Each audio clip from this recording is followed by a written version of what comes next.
you look at the coaches involved in this series. Anthony Slater of The Athletic had this great piece a couple days ago on the Steve Kerr, Mike D'Antoni relationship. Back, of course, when Kerr was the Suns GM, D'Antoni was the head coach, that 7 seconds or less team.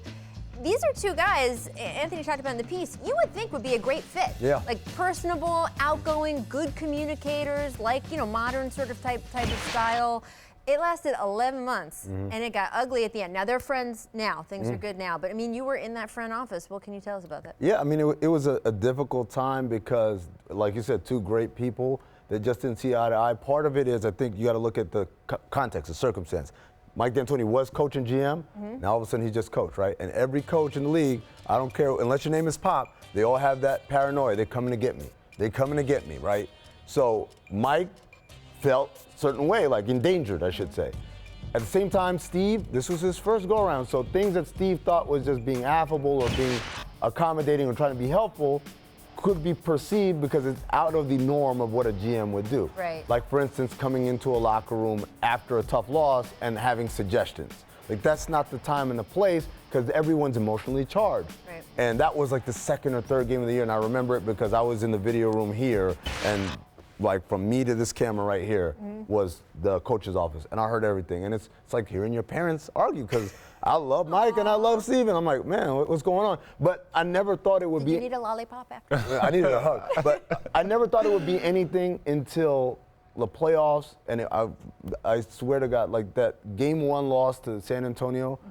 I thought because we made it work. Even with the Shaq deal, we had won a bunch of games towards the end. We had some momentum. And then game 1, we were up big, and San Antonio came back, and Tim Duncan hits that 30. And that really, I think, was the straw that broke. So could it be that, D'Antoni was just stuck in his ways? Steve wanted some adjustments, some changes and things of that nature. Like right now, D'Antoni is like, this is how we play. Mac, this is what I'm saying. Like, I think he'd be more open to suggestions in a different way. You can't come in after the game. Okay. Like, we need to post those. Yeah. Like, you can't, especially, you just took my job. Yeah. Right. Like, you just took my job, and people are saying that you want to coach, which at the time wasn't true because Steve's kids were all in grade school, and he wasn't going to leave them on the road that much. On the road that much.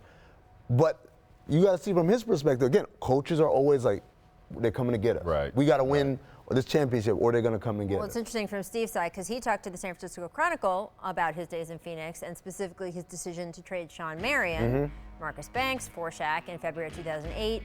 And look, I mean, you talked about that Spurs loss to the Spurs. He said the reality is it's asking a lot to make a philosophical shift in February and try to win the championship in June.